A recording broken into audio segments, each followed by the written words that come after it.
Hi. How are you this morning? I'm good. How are you? How's your week been? Week has been eventful. Um, so I shared some of the sort of week's events with you already, and that's those and just aspects of my personal life and whatever that have been weighing pretty heavily on me. But whatever. We just trudge, right? Yeah. Yeah. How about you? What's your week? And you have an exciting week coming up too. Let's hear about that. I do. Okay, so the past week, yeah, it was really good. I had some, a different kind of day at the barn this week. Oh my God, we have to talk about that if that's something that Well, you. we'll briefly at some point touch on that, I'm sure. But yeah, so yeah, it was kind of a busy week, like all coming off of that. And then I've been prepping because TQ is landing here tonight. He of course lives in the UK, and then he's been down in Georgia doing the rapier and pedagogy retreat, I think is what it's called. Hmm. But with David and Dory Koblenz and Keith Cotter Riley and like lots of really cool people down there. So they have a whole pedagogy retreat every year, which is amazing. Hmm. And then anyway, so then he's coming here because once you get over the pond, it's, you might as well see who you want to see, right? Sure, yeah, for sure, totally. Um, So so yeah, that's really cool. So that was happening on the East Coast, and then SoCal had a big event on the West Coast, right? yeah, So yeah. I think there was a big, well, the SoCal Sword. What is it? I can't remember what the name of the competition is, but I've been seeing stuff SoCal. come across my desk. Um, all sorts of people that either know directly or know indirectly had a really good time and performed really well, or just had like really good cathartic social interaction, which I think we forget that those types of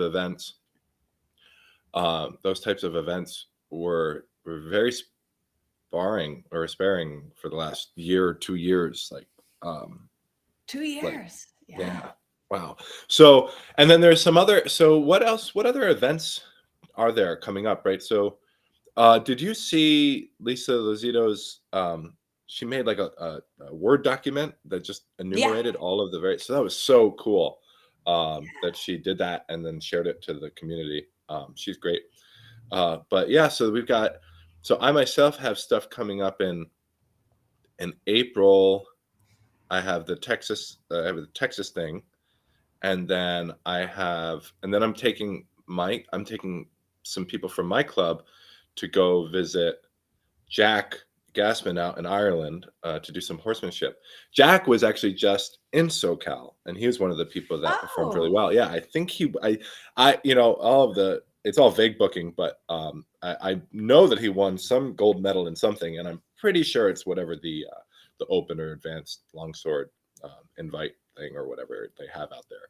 So yeah. he did well, and so that's cool. So we're gonna visit him in at the end of April, and then that as far as like things that are concrete, that's it for me until like the Meyer Symposium or WMAW next year. What do you have going on?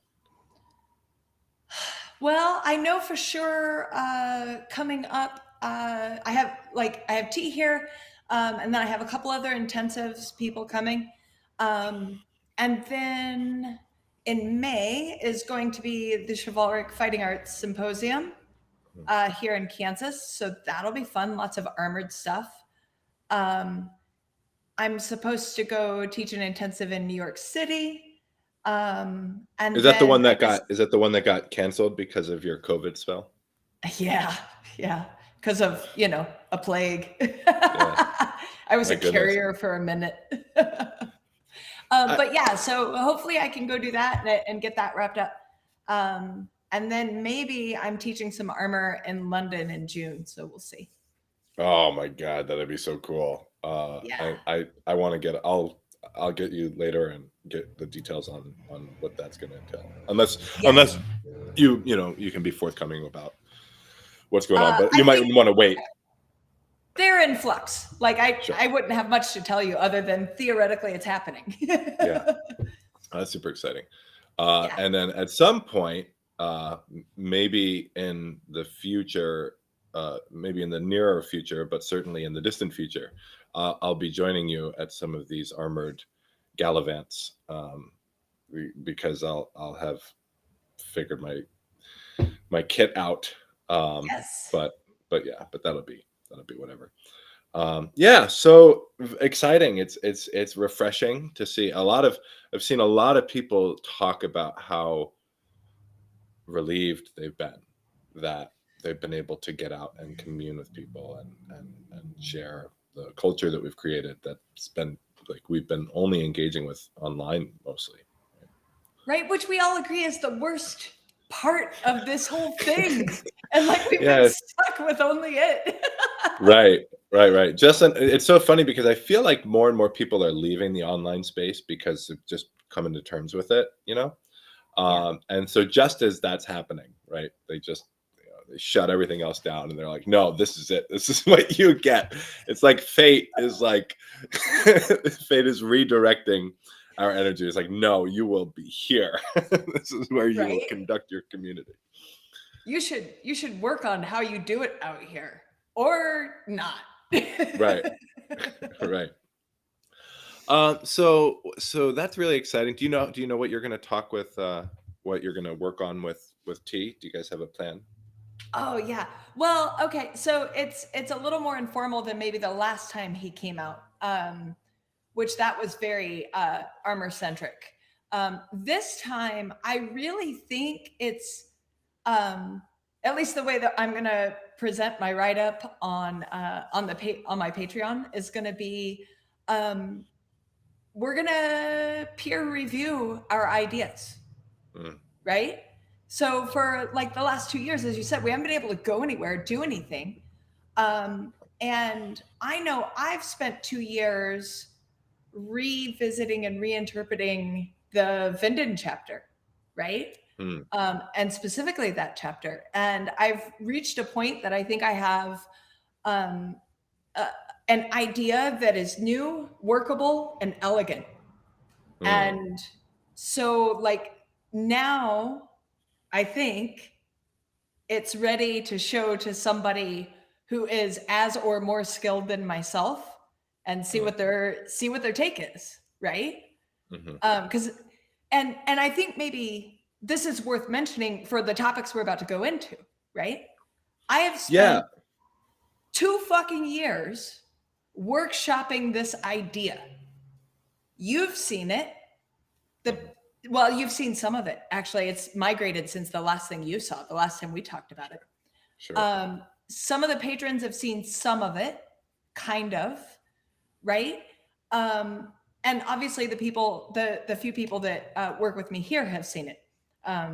But oftentimes in our community, I think we have such an urge or an excitement that we will run with our idea before it's ready for prime time. Mm, And then what happens is the idea, when received by others, is received as though it's a fully formed idea. And it mhm, isn't yet, right? And mm, so there becomes this miscommunication, and perhaps ideas people have that would become complete because they are presented incomplete, they are shot down and in other ways disencouraged from continuing to mm. explore that idea. Yeah. Does that make sense? That totally makes total sense, right? So we have uh so humans are social, right? Yeah. And we need validation, right? We need validation, right? Oh, yeah. Um, and so like it's a I think it's uncomfortable given whatever cultural baggage we have, or maybe just given our humanity. Um, I think we're uncomfortable with that fact that we need to be encouraged and nurtured and protected from the kind of failure that would be catastrophic, right? To tie it back into what we spoke about last week, right? Yeah. And given a safe place to explore, new ideas, and I think just managing that, right? So like, if we know that about ourselves, and yeah, so that's actually knowing yourself is kind of what I'm interested in talking about today. But if we know about ourselves that we have to manage the way that we engage with the community vis-a-vis our ideas, right?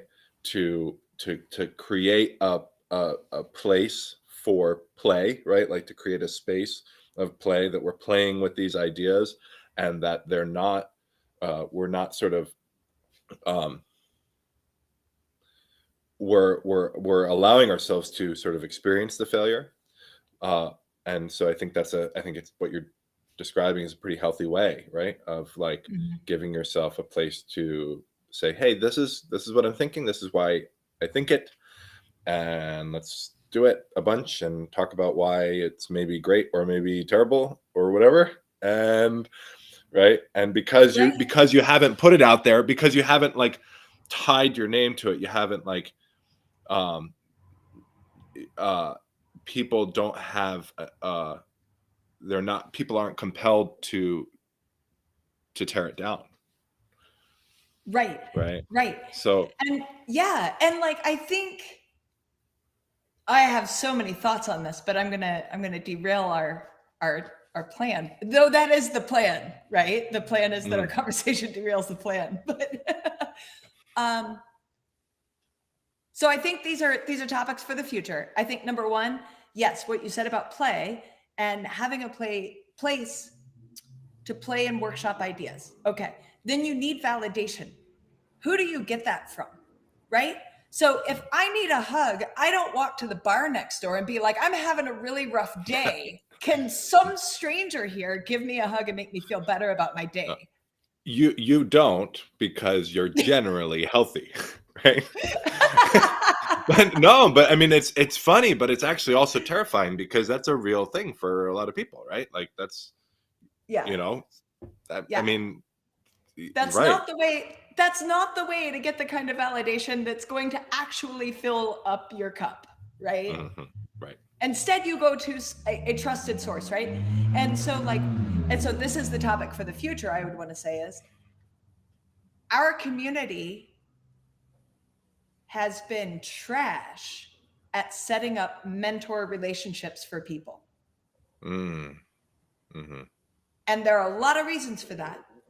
The primary one is that mentorship goes up, not down. I.e., I don't get to say, James, I want to be your mentor. It doesn't work that way. You have to come to me and say, Jess, will you be my mentor? Right? And so we don't have a script for that in our society. Future topic. Well, but also tangentially related, right? So like talking about what we do and don't have scripts for, right? Yeah. So I'm interested in this. So like T's coming, and you guys are going to talk about ideas and stuff, and that's going to be super cool. And one of the the things of value that you're going to get from each other is a set is sort of your individual levels of various skills and abilities and knowledge and and attributes and a sense of what it is that this domain requires for you to excel in, right? So when we say this domain, we have to be careful, because what even is it, right? So is it the ability to perform in a particular well in a particular setting, i.e. SoCal Sword fight or whatever, right? Or is it the ability to play well, with people in a less formal competitive context, right? Or whatever, right? So there's figuring out the domain, right? But then there's also like your experience helps you discern what the particular aspects of your practice are important to develop and where you have deficiencies, Yeah. right? Mm-hmm. And so what's going to be cool is that you guys you are both bringing a set of competencies and a set of deficiencies to the table. And it's, where there's overlap, that will be a good validation, fun validation, but also where there's sort of the where there isn't overlap, that'll be areas that you can engage with each other in a helpful and meaningful way. Right. Yeah. And I mean, and that's part of the reason I'm excited to work it with T, because like I know he has huge strengths in areas that I don't. Yeah. And so like the kinds of critique he's going to be able to give me on the idea are going to be coming from a place I couldn't imagine. Yeah, right. And so that's why I wanted to talk about like self-guiding practice, because there are areas in our practice that we clearly can recognize we have deficiencies in, right? So like aspects of my swordsmanship that I can clearly identify deficiencies in. And just to be clear, like these can be things that I'm pretty good at too. Like what's cool about like mastering a set of skills, right, is that there is no upper bound, right? You just continue to improve, right? You continue to increase your abilities and your knowledge, your understanding, and how things connect to each other. And and sometimes that could be at the most basic sort of elemental level, right, where it's just like, man, I am just stepping a little too early. I just need to pull that foot back for just this moment in time so that I can get this exactly where I want it to be, right? Or it could be in some huge meta, level, right? But like, so there's an interesting juxtaposition. Anyway, sorry. So, but those are areas that we can approach because we have this sort of understanding. We have our experience has guided us and taught us, and maybe learning from other people, whatever reason, we understand these are our areas of weakness, which we all have, and we can all improve constantly. Yeah. Right.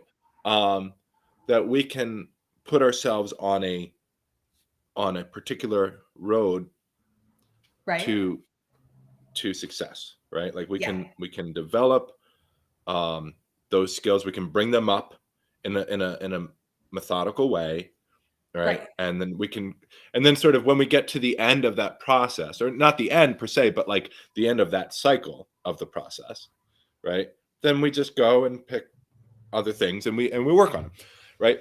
But to bring it back to your point, it doesn't work when those are areas outside of your understanding, right?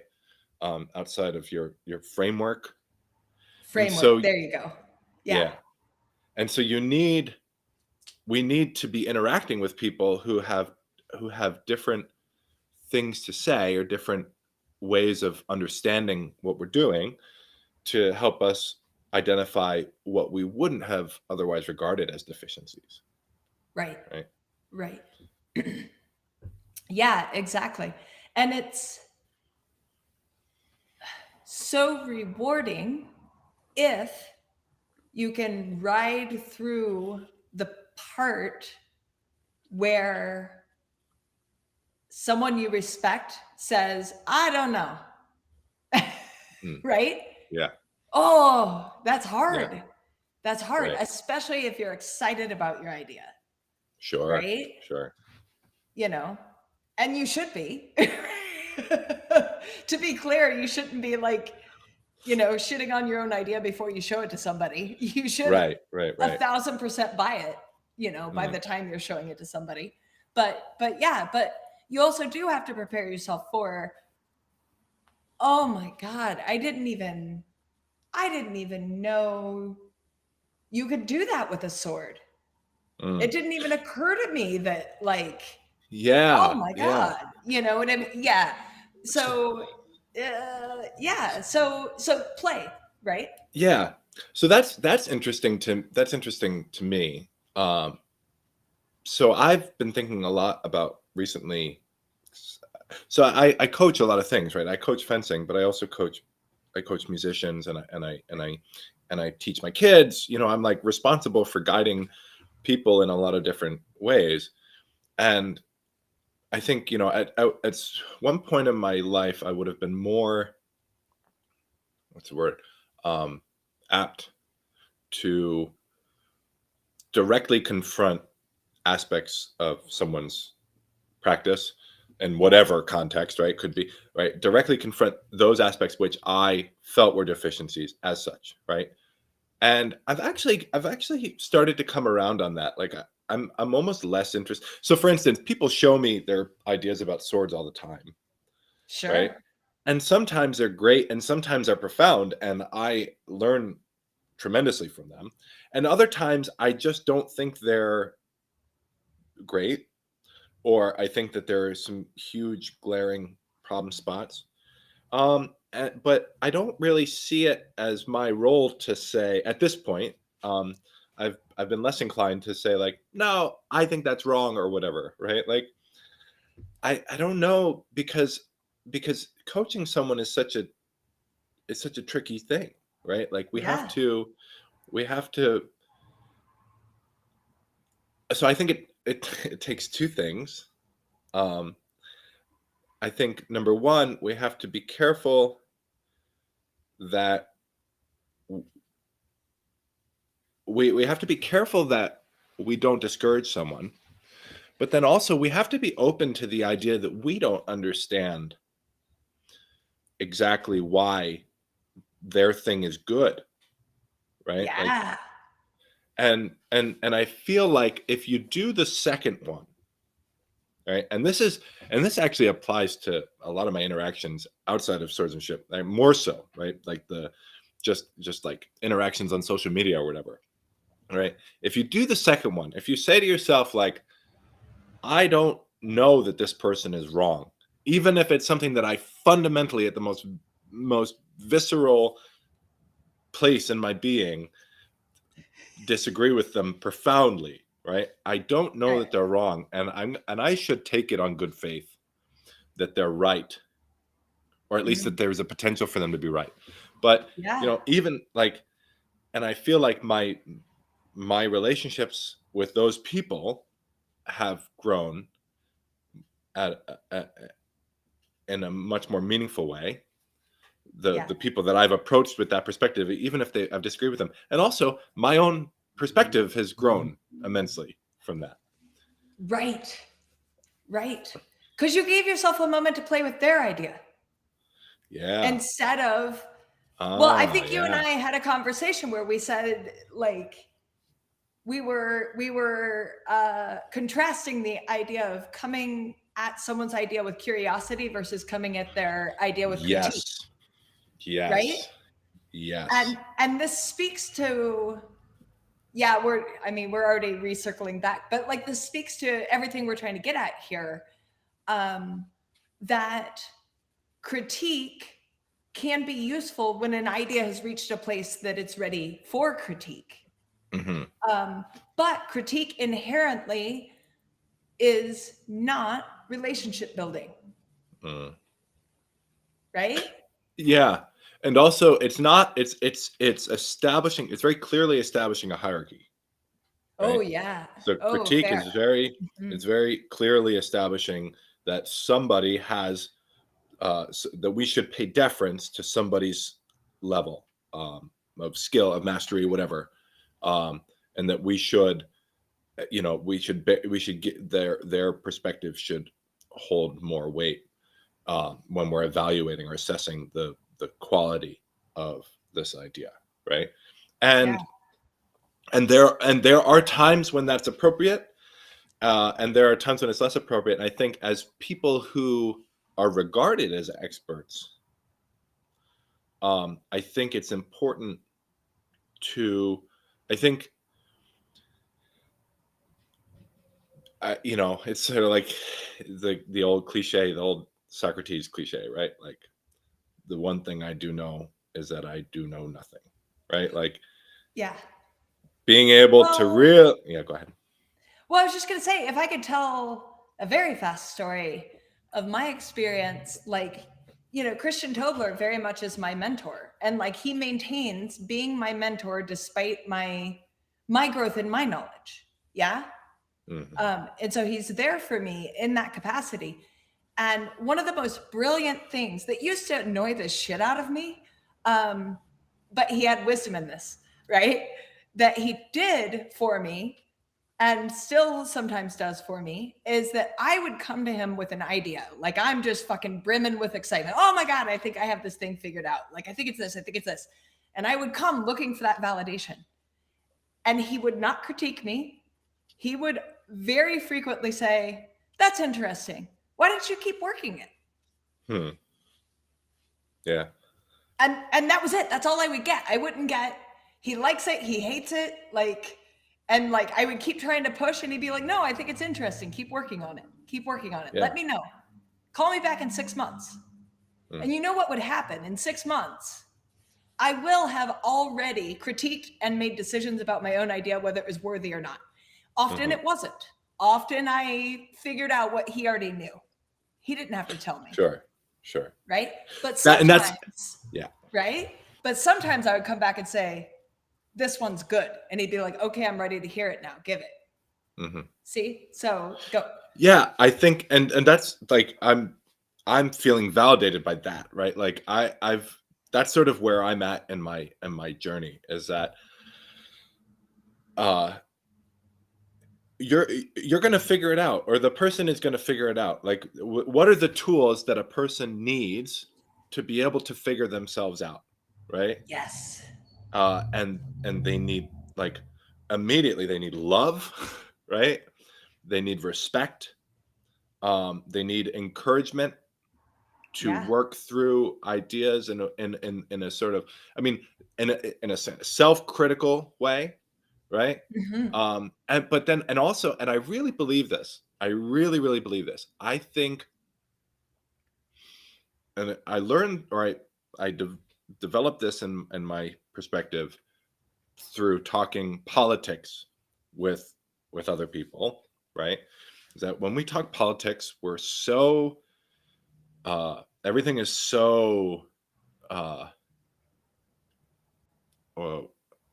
what's the word I'm looking for? So powerful, right? Every topic, Loaded. every opinion, it's so loaded. It's so, and it's such a, and it's a moral thing, right? Like, we have these sort of moral convictions, right? Yeah.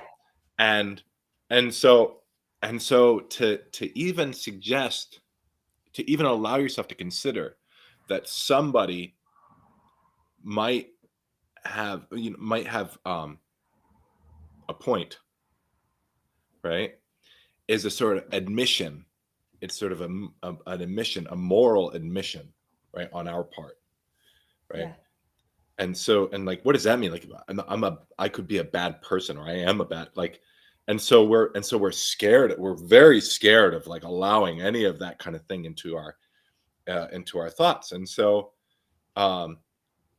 but I've decided that the only way that I could ever convince someone of a thing, right? Because, and like, why do I want to convince someone of a thing? Well, if it's a moral proposition, right, then I want people to believe what I believe, right? Because that's what morality is, right?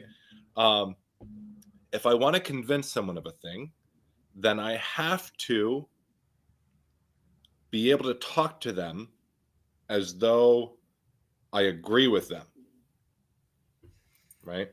And I can walk you through how I got there, but I'm not going to in this moment.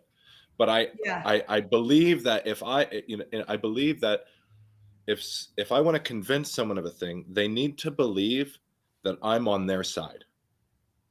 right? That I'm coming from the same place, that we're seeking the same goal, that we're part of the same family. Right? They need to really be able to have the trust in me that they're willing to listen to my ideas, right? And Yes. but the problem with that is if my goal is to convince them of the thing, then it's impossible for them to be able to establish that trust with me. Correct. Yeah. Right. And so what I've decided is that it's much more important for me to establish that trust with everybody that I involve myself with. Right. And that's my primary goal is that everything that I do is oriented towards establishing a trust with them. And then I just leave it to sort of chance whether or not my fraternity with them will lead to growth on their part and on my part, right? Because also when you make that your goal, then you're allowing for the fact that, I mean, you have to allow for the fact that maybe you're wrong, maybe your morality is skewed. Yeah. Right. Yeah. Well, and I mean, so this circles around to something we thought we might touch on, is that I was a lactation consultant, and I'm as pretty sure. So you had to for me. I'm pretty sure that there are people that are going to be listening to this podcast that are going to say to themselves, "Wait, what is that?" Right. So a lactation consultant, that particular title is a very specific, and you have to get certain certifications, right? It's actually a thing.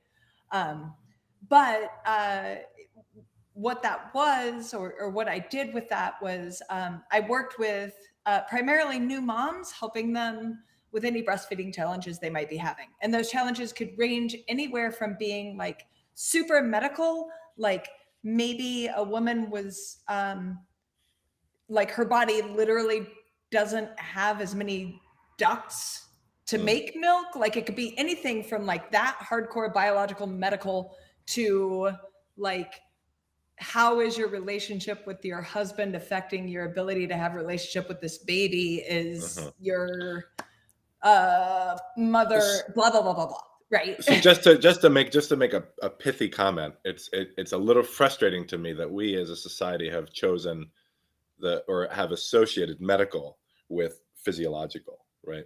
Because really, that's like your relationship with your partner is fucking medical, man. like all of this is right. But Yeah. I know you're there with me, but I felt like I had to say that, right? Because that's Right. And I mean, we're just going to keep coming back around to like, we make our realities, right? yeah. On a physical, Totally. biological level. So yeah. So there's all sorts of stuff in that. Okay. So that's what a lactation consultant is. And I had those advanced certifications, as well as doing work with La Leche League, which is a volunteer organization, which is less professionalized. What is it called? What is it called again? La Leche League, the milk league. Yeah. I know, right? It's fantastic. I love it so right? much. So a part of La Leche League, if you're going to be a La Leche League leader, because how many L's can we put in? So if you're going to take on that volunteer role, there was a whole bunch of training that went with that. And a big section of it was on what they call communication skills. Because you are not going to be able to help a new mother do this physical skill if they think you are untrustworthy. So step one has to be establish rapport. Establish rapport. And how do you establish rapport? Through active listening. What is active listening? Right? And so like it was an intense class. And the training like took 9 months or a year or something, like the total training. And it was weekly active training, just to be a volunteer. So that has been, I mean, it has shaped my life in so many ways. the skills I got from that training. Yeah. And so I think this circles around to these ideas of mentorship and these ideas of approaching with curiosity. Genuine curiosity, right? Yeah. Yes. Right. And so, so a phrase that might have come from that is, every mother is the expert on her baby, period, full stop. That is the first thing you need to know. Oh man, God, that speaks to me so deeply. Oh my God. Right. And so if you, as the expert, right, or as the person with more training or more knowledge or more expertise,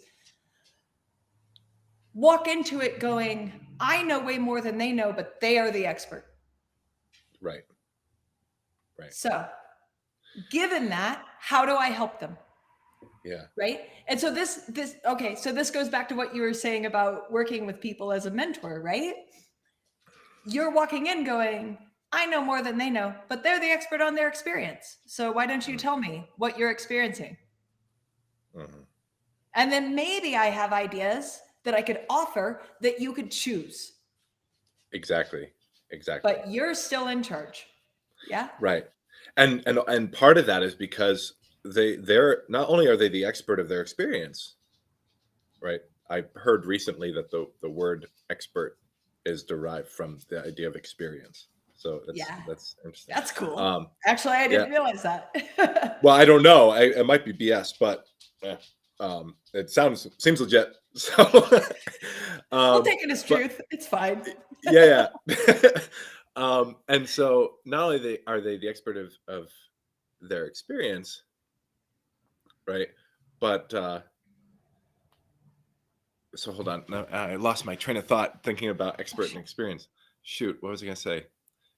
Oh man, it was so good. It was amazing, Jesse. I swear to God, I was like, nah.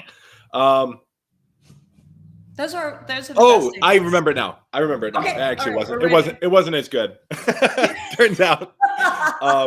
No, but it was that they established their own parameters for success. Yeah. Right? So not only are they the expert of their experience, but they're the sole evaluator of whether or not a thing is good. Right, exactly. It was not my job to walk in and determine this mother's goals for her and her relationship with her baby. Not my job. It was my job to ask, what are your goals for your relationship with your baby? Mm-hmm. You want to nurse them 2 weeks or 2 years? Right. You tell me. Right. And the thing is, we can believe things about what the goals should be, right? Yeah. But I mean, do we really know? Does any of us really know? Right? Like I was raised a certain way. My dad had attitudes about how it was that he should raise me, right? Sure. Yeah. I look back on things that he did, or things that he didn't do, or disagreements he had with my mother before she died, about what the right and wrong thing is. And I look at it in my relationship with my wife and our raising our kids, and disagreements that we have, and sort of it always comes back to, well, this is the reason that I've chosen this approach, is because I believe that it will yield this outcome. Right? Like I just believe that. And the problem is there's no way to check that, right? There's no, like, we're all just guessing. Everything that we do, we're just guessing, because we've never figured out how to, like, run the regression on all of the various things that a child can experience to make them who they are, right? Like we don't know what the variables are. There's an infinite amount of variables, and they're all multicollinear, and we have no idea how they affect each other, and what so once you make a choice for one kid, and it's catastrophic for that kid in their life for the rest of their life, or you make the exact same, what you perceive to be the same choice, apply the same approach or the same method, and then that kid takes it and runs, and now they're a superstar and super happy and etc. So like we just can't know. And so Yeah. like we can agree on what we think the outcome should be, but we're all just guessing when it comes to approach, right? Yeah. Yeah. So it's so serendipitous that we're talking about this. I think I shared with you a conversation we were talking, or that someone had on Facebook, a close friend who's not related to fencing or anything, but they were talking about parenting and how you can't have you can never become a master of being a parent, right? Right. And then that led me to where I was, chatting with a few people about it, but like, um, being a parent is like playing a video game for the first time, Mm. right? So Yeah. like, so like, what happens when you play a video game for the first time? Well, first you die, right? Like you get a game over, Yes. right? Yes. Yeah. And Mario is like down in the lava every time. that's it, right? And then you have to keep doing that over and over and over again until you kind of say, okay, got it, right? Like, okay, Right. I need to do this. And then you die from something else, right? You get past the lava, and then some like shell dude that you should have. And so, but the problem with being a parent is that you can't just start a new game. Right. Right. Not only can you not start over, uh, uh, but like, yeah, that failure lingers, or that misstep. I don't want to say failure. That misstep Yeah, and the consequences of it precipitate into every future interaction until it's resolved. right, right. Oh, yeah. Um, Yeah. And so thinking about like so the domain of parenthood, right? So first you have to establish like what you believe you want for your kid, and like some of us want them to be happy and right. survive. Right? That's what some of us want. Others feel like they're not being a successful parent if they don't breed a certain perspective into their child, or they don't uh, cultivate excellence, Yeah. right? Yeah. In their mind, right? Whatever excellence amounts to for them, Right. right? And so because they all have different goals, all parents have different ideas about what their job is, and their role is to coach them, right? So their role is to figure out the domain of growth, right? And Right. to find out where the skills are and how to cultivate them, right? How to Yeah. bring those skills up, and then how Mhm. to take it through that cycle and pick different skills and bring et cetera, et cetera. But there's Yeah. no coaches for being a parent. Uh-uh. There's no one to Well, say, go ahead. well, there are, Yeah. but we could get into that. But what I was going to say that's more fun is a, a fun and silly example. So I was born in 77. So my parents didn't know what I was going to be until I was out, right? So I was brought home from the hospital in a baseball uniform because the belief that I was going to be a little boy who was going to become little league, who was going to become a major league pitcher, was that strong within Mm, my parents, right? That's freaking hilarious. yeah. But there it is, right? And so that's a nothingness, silly family lore legend. I don't even know if it's Uh-huh. actually real, to be honest, but like Sure. that's kind of the story. And it's something to laugh about. But like you could use that as as a little cautionary tale about bigger, more meaningful shit, right? Hmm. Yeah. So Right. without knowledge of me or who I was, goals were set for me. Yeah. Yeah. And sort of, and what's, and at the same time, we as parents, we kind of have to like we're we have to make decisions about what it is that we're you know Yes. And so like I don't, and I'm sure you don't, and I'm sure they got over it anyway, but I'm saying I don't begrudge anybody for having some set of goals and then maturing and then realizing like, Right. oh, wow, you know, and hopefully they matured in a way that they were able to get in front of whatever, if any, damage they were causing, right? Like I'm sure you're in your pithy example, I'm sure they're like, oh, got it, right? Like Right. lesson learned. Well, yeah, the story completes with, I guess she'll be the first female one. But yeah, I mean, right? And that's the way it goes. Yeah, no, but you're absolutely right. You do have to have goals. So, right? It's just like fucking walking into a fencing exchange.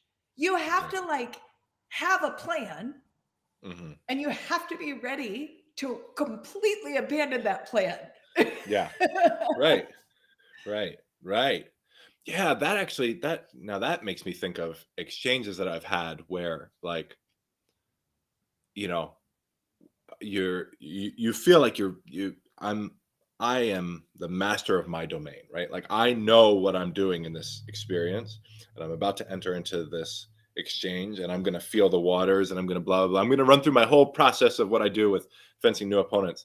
And then you get surprised with something, right? Right. And you're like, "Oh, whoa. Like gotta reestablish everything." Like that's, you know, my thing didn't work at all, right? Like Right. I have to take a step back, and I have to like now I'm super guarded, right? And it's harder to figure stuff out. So I want to talk about being a coach. So now, so like as the role of a coach is Mm. to have a plan with regards to the set of competencies and deficiencies that a person that their coached um, student has, right? Yes. And to be able to artfully guide them through a process of developing those skills, developing their abilities or their knowledge, right? Yeah. And also developing their art, right? And Yes. we haven't talked about art, I don't, on the podcast, I don't think. I don't I mean, think we've so talked a either. little bit about like what our art is and stuff like that. But like, but I have spent a lot of time with art for a while now, and I'm not going to like go into all of my thoughts on art, but it just we'll leave it. Well, it suffice to say, art for me is the application of the skills, ability, knowledge that we have in a particular domain, right? The application of those things in a creative way that solves complex problems that that we're challenged with. There's no like standard operating procedure for, right? So like Right. there's no like if then statement about art, right? That art is rather sort of the culmination of all of the work you've developed in your practice and applying that in a creative and imaginative way and imaginary way, right? Because it's all bullshit, it's Sometimes. all fake, we're making it all up, right? but right, so like, so now like we have to, as coaches, we have to artfully Yeah. develop our students' skills. And that's going to be dependent on the student, right? Where they're at in their journey, Yep. and where their deficiencies are and where their competencies are, and Yep. and to And what their goals know are. and what their goals are, right? And to know, or at least to believe, that their time would be best spent bringing up this aspect of their practice, Yes. right? Yes. And we Right. can do that And poorly. oh my God. Sorry, go Yeah. ahead. No, we can absolutely do that poorly. And oh shit, now it's my turn to kind of lose it for a second. But so okay. And there is the application here of your artfulness towards this person as a living, breathing, thinking being, right? With their own agency. So this means to be an effective coach, you have to have a hard and a soft game, and you have to know how to apply that onto your student athlete, whatever moniker is the right one for who you're working with. Because some people need a hard push and some people need a gentle offer of an invitation of a moment. And if you offer the wrong person the wrong thing, they are not going to learn.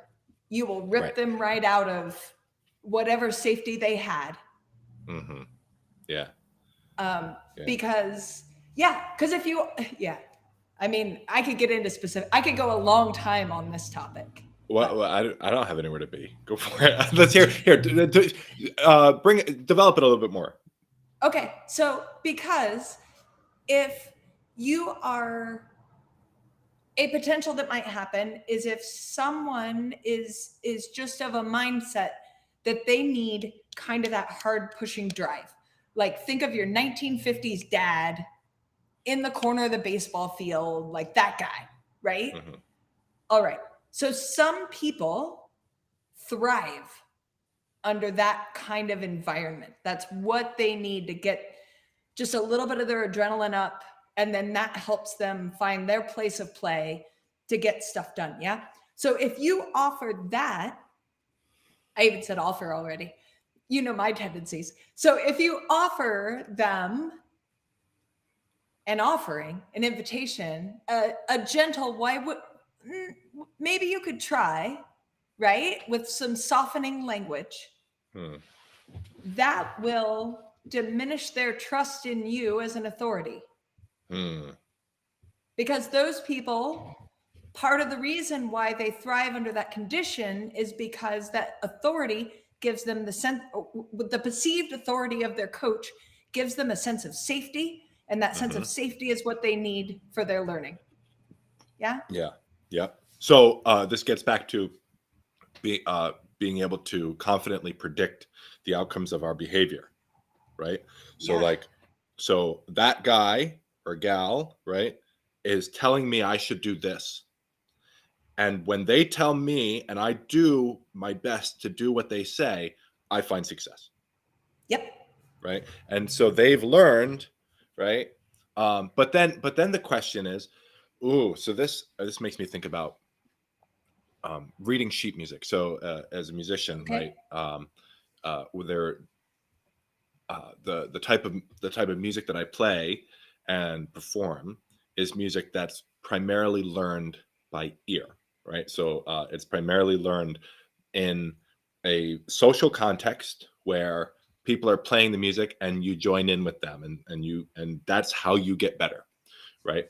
And other people who don't share my background, but who are exceedingly competent musicians, that are working musicians, talented and professional, right? People that make a living doing this, right?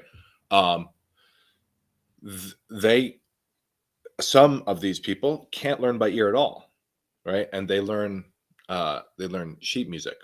They basically learn to read music, and they can read it fluently the way that you and I would read a book, right? But it sounds brilliant when they play it, and it would be impossible to perceive the difference, right? That's the way their brain has been developed. But I always find it interesting that often those people, when they read sheet music, they're unable at the end of it. So one of the things that I've gotten from learning my music by ear is that once I absorb a line of music, right, it becomes a part of my being, right? So, and I can't get rid of that line of music. I can forget it momentarily, but if I hear it again, I'm immediately with it again, right? Yeah. And that's like everything that I play. right? Yes. I People play sheet music and they can't remember what they played after they're done. They don't even have Yep. a sense of what it sounds like, right? So what it's bringing me to is that the question that I have about that sort of authoritarian sort of the perspective of, if I follow the guidance of this coach, right? If I'm on the wrestling mat and my coach says double leg, and I double leg and I score my double leg, right? Yeah. Well, what will that teach me? Will that teach me art? Will that teach me the moment that I'm supposed to shoot the double leg and the ability to respond indes to that moment, given what I'm sensing from my partner? Or will that teach me to have fueling for what my coach is saying, right? Will that teach me Yeah. to develop the skills of being able to embody his perspective in that moment, right? So I think the answer is it depends. Yeah. Because there are, I think, some people for whom the safety given to them by recognizing my coach will yell double leg and I'll do it lets them get quiet and listen and feel. Yes. And so they actually do learn the fueling, not passively, but almost passively. Almost Sure. passively. Yeah. Yeah. No, I think Okay. so. Or So indirectly. indirectly, there you go. Indirectly learn it. It isn't that they are feeling for the moment they're going to shoot the double leg. It's that, oh, this happened. My cue, it doesn't matter that the cue came from the outside. Yeah. Yeah. This happened. I got the cue. I did the thing. Right. Success. Right. And this is, oh, okay. So when I'm working with horses, theoretically, right? Because again, I'm so new. All right. So everybody. And just to be clear, when you say that you're new, we're talking a couple of years now, like over 2 years, very regular riding and horsemanship lessons, including multiple seminars, right? Yes. Right. So, and you're new, and you're like loudly proclaiming from the rooftops how new you are. Yes, I am very new. 2 to 3 times a week for 2 years, and I know nothing. Okay, so having established that fact, that's a whole different question we could always talk about. But having established that fact, because I am seeking to have a horse that understands and chooses to do what I ask it to do. Yes, I could grab their bridle and like just haul on them, and I could physically force the horse to do what I want it to do through pain or another way, right? But I don't want that. So I want the horse to recognize and make its own decisions. So that means I have to offer my ask over and over and over and watch them guess and fail and guess and fail and guess and fail. And I have to write out how uncomfortable it is for both of us that it's just failure happening everywhere until they do the right thing. And then the moment they do the right thing, I have to release and give them that release so that they go, oh, when she does this and I do that, I get my reward.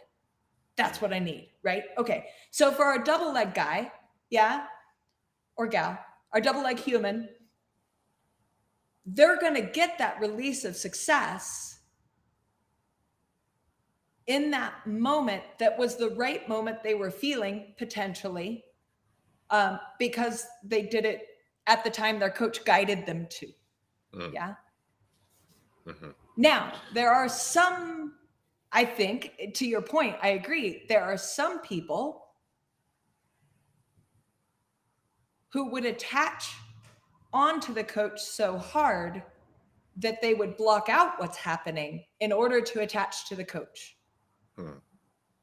And now that person would not learn the feeling. Yeah. And so in that, I think you're right. And so this is the art, right? Of knowing what Exactly.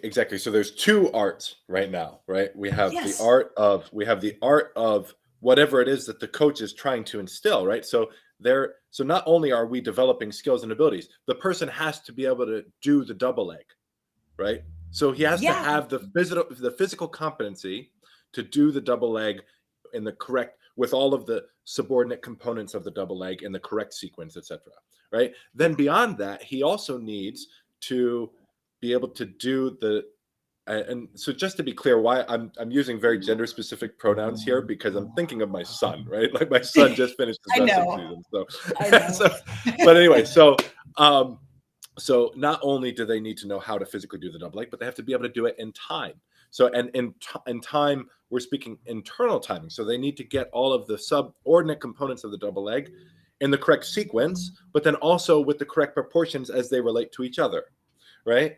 And Yes. then they need to be able to develop that in a broader context, right? So they need to be able to do a thing, see a moment, do the double leg, and finish with the thing, right? Yeah. Either the failure of having done it in the wrong time, right, or in the wrong sequence or whatever, right, or to continue their success with the double leg by moving to a top position, in mat Yes. wrestling or whatever, right? So on all of these things need to be brought up, and then after we just got a basic the skill developed to a very basic competency, right? Yep. Now we have to throw in external timing, right? Yeah. Now we have to put the power where it truly lies, right? Which is in the hands of the other wrestler, right? Yes. Because you don't get to choose when the double leg is appropriate, right? You Nope. never get to choose, and that's true in wrestling.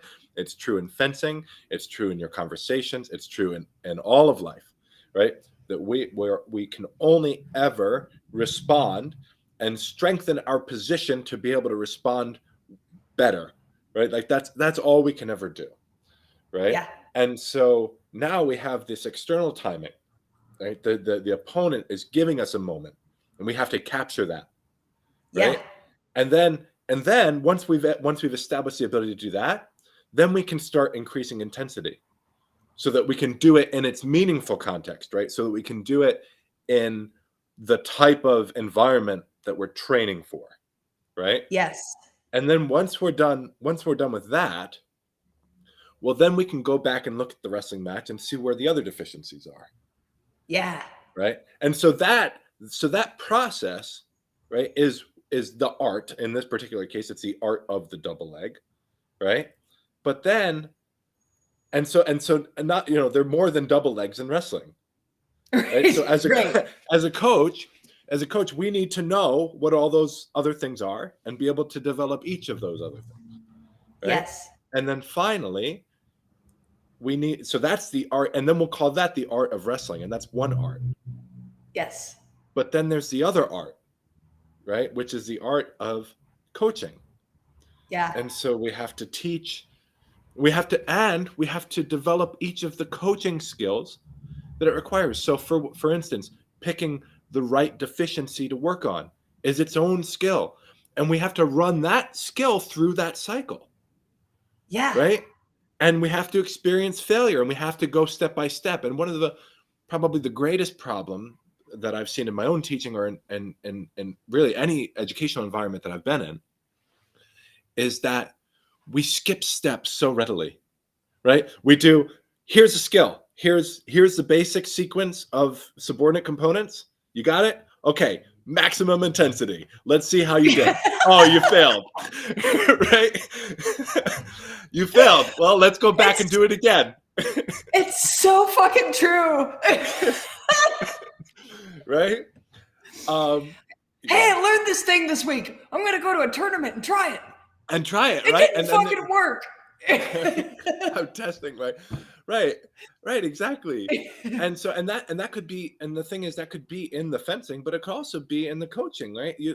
We just say, well, I tried teaching it to him, he just won't learn, right? That's it. Yeah, that's the problem. Yeah, he just won't learn. He's probably just not even capable of it, right? Right.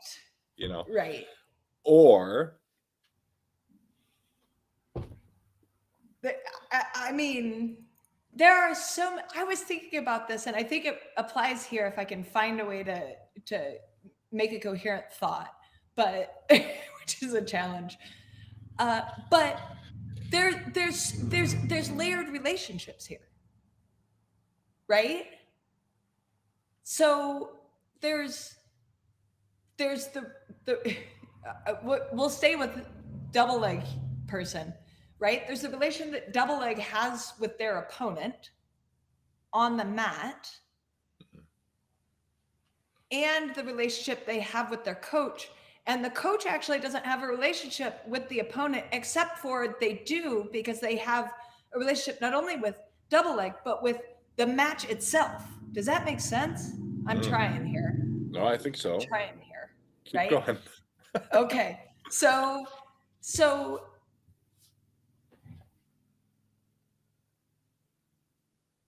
the coach, here's what I'm going to say. I think that line of thought needs more developing. Next time, some other time, I'll talk about that. But I think what really stands out to me is how much baggage we all bring into our art, and how much we are, no matter what art you study, we are admonished to like let that shit go. Like it's just going to get in your way. Yeah. So Lichtenauer, right, in the verse says multiple times, think no more than hard or soft. Not exactly think, but right. Test the bind, right? Test your opponent's intentions. No more than hard or soft. No more than hard or soft.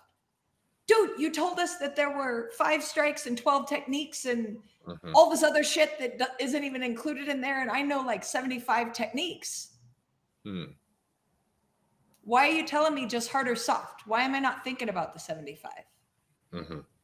Yeah. So I actually love that you brought that up, because now we've reached a third art, right? Yes.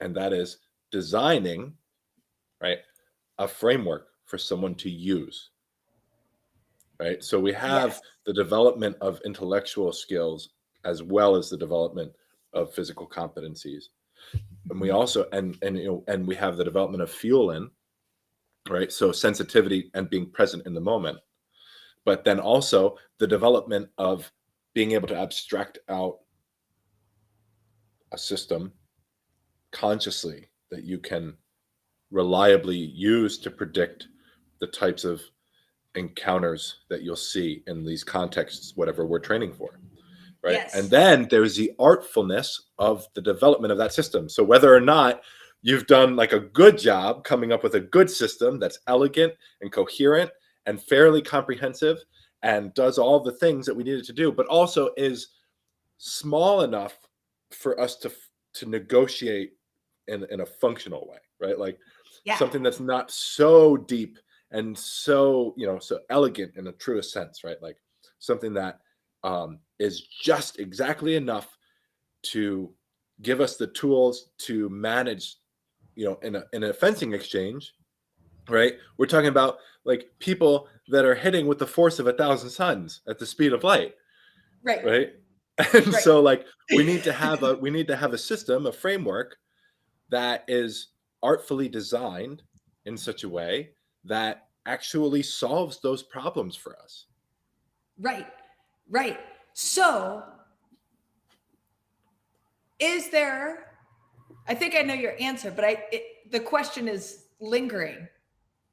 Is there a hierarchy of those arts? i.e., is double leg shitty at doing his art because he does not know how to create an art of a pedagogy of a system?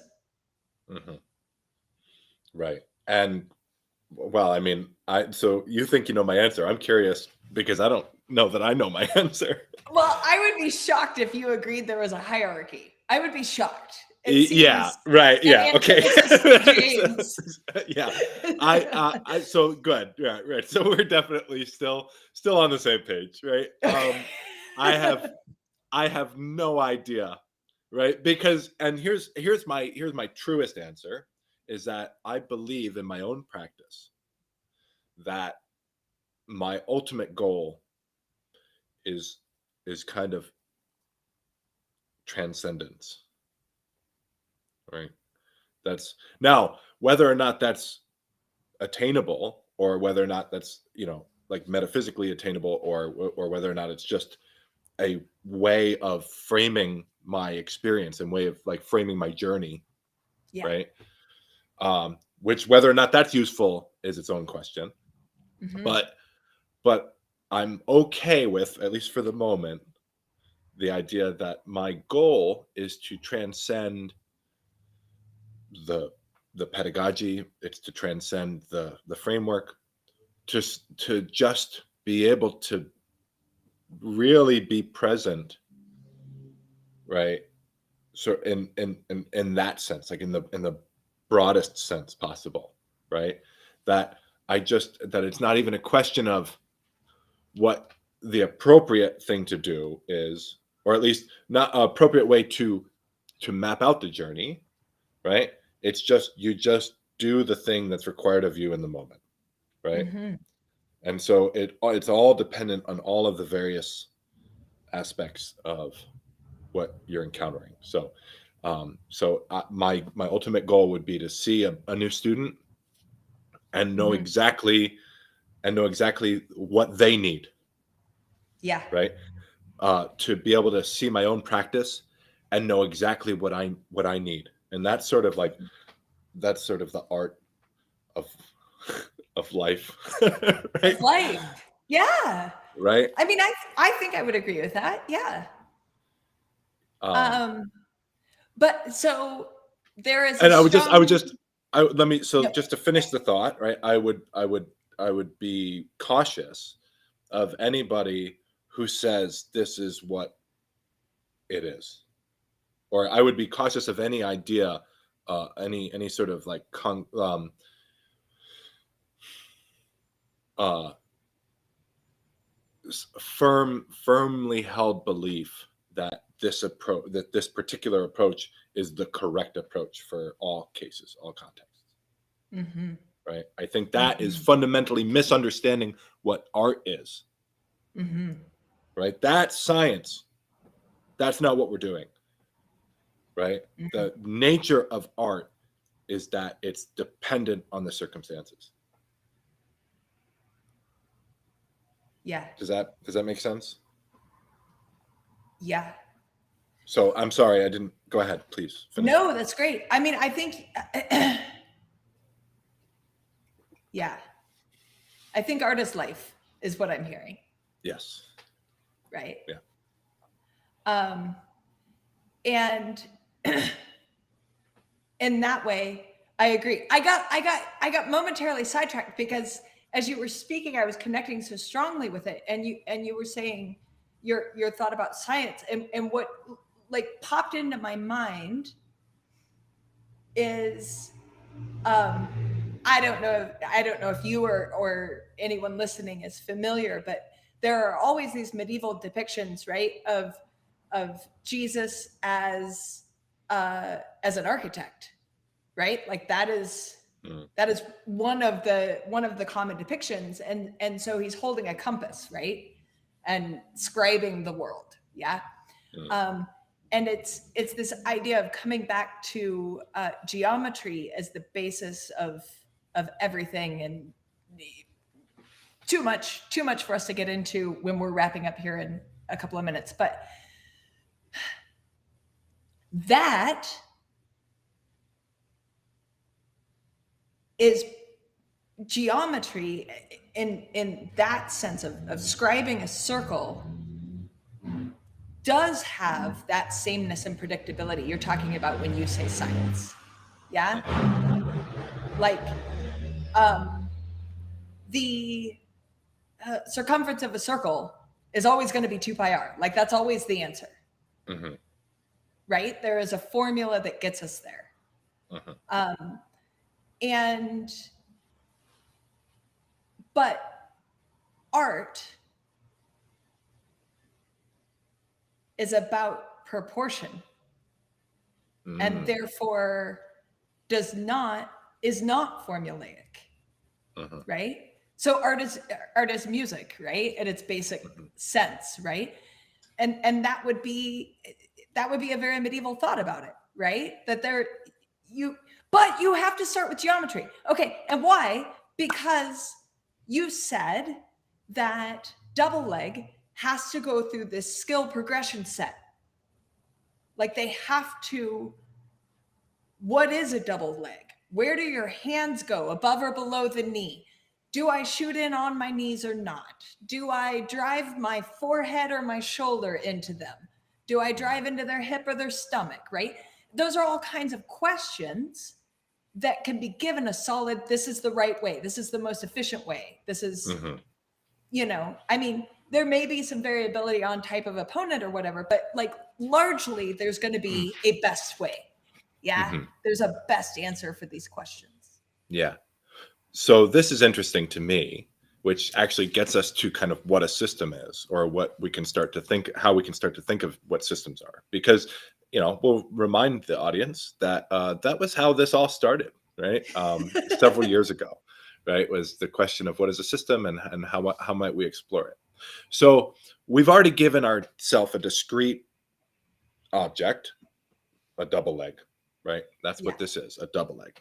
So, and then we've broken it down into subordinate components, and then we've created a context for it, and we've developed that skill, and then we moved on. So now we have a double leg. Good job. Well, so remember that a double leg is only as real as we made it in our minds, right? We've grouped these pieces of the puzzle together and called it a double leg. But that is exceedingly artificial, right? We could have grouped changing levels as one, as we could have framed the double leg as two different actions, right? We could say this is the changing levels part, and then we respond to your changing levels with this set of actions. We could have divided things up differently, right? We've put it in a discrete, we've given it a discreteness so that we can have a basic unit for us to understand. And this gets me to my sense of transcension or transcendence, right? Yeah. So it's like, what I'd like to do is I'd like to not think in terms of these discrete ideas, right? Because all of your questions that you asked about the double leg, they're only there when you have a discrete double leg that you have to define and parameterize, right? But it's not always true that one of those things is the correct thing, right? Whether you drop your hands to the knees or the hip or shoulder and head, all those aspects of what we're calling a double leg can be done a multitude of different ways, and you can find success in any one of them, depending on the particularity of the conditions that led to that being the correct choice in that moment, right? And so really what the discrete object is getting us towards is a deeper understanding of all of those features of the environment, right? Knowledge of what happens when you put your head here. Knowledge of what happens when you put your hands here. And the more you do it, the more you experience it, or the more one experiences it, the more confident that I am that I understand all of these things at a level that transcends the discreteness of the double leg, right? And this is why when you ask elite wrestlers, how do you do a double leg? They'll say, they have to say something, because double leg is what we use. It's a tool that we use in the development of the skill progressions of wrestling, right? But they'll always say, you do it, different people do it different ways, or whatever, or like they're sort of, they feel like it's kind of an artificial boundary, or artificial parameters, right? They just know so much more than that. You know what I mean? They have to dumb down what they understand so that they can package it in a way that's communicable, right? Yes. But the truth is, when they're wrestling, they don't think on that level at all, right? They know everything about everything. They know where your toe is pointed. You know, and that's what I'm seeking, right? In my own practice is like using these discrete things so that it gets me to a place where, like, well, I'm supposed to shield how against plow, right? Um, so what does that mean, X, Y, and Z? And you can break it down or whatever, but like eventually it's like when I'm fencing, I'm absorbing so much more than all of that. Or at least that's what I'm attempting to do. Right. And so someone said to me the other day, well, what do I do in this case? And I'm like, well, where is their lead toe pointed? Right? What's their lead foot? I attack the outside of the hip. That's what I do. I attack the outside of the hip because one of the fundamental insights of fencing that I've learned through my experience and that I believe is contained within the pedagogy of Leichenauer, right, is that you always want your hips square on your opponent, or at least not square, but you want them contained within the angle of your hips. Right? You want your opponent contained within the angle of your hips because it's a longsword, and so if they're not contained within the angle of their hips, they have no structure in their offensive action, right? Or in their defensive action for that matter, right? And so if you attack the angle of their hips, that will force them to reorient their structure, which will give you a moment in which to work, right? And that's sort of an insight that I've just sort of, now, is it explicit within the sources that I should do this? No, I'm not aware of any particular line that can be interpreted directly as you want to keep your opponent inside the angle of your hips and you want to stay outside the angle of theirs. I've never read that. But I do believe that it was through the study of the pedagogy of Leichenauer that I absorbed that, what I believe to be a fundamental insight of fencing with a longsword. Right. And so the question that we will wrap up with, and that I think maybe lead to a topic of our next discussion, is, are there elements of a system, are there ways that we can construct a system to have these sort of discrete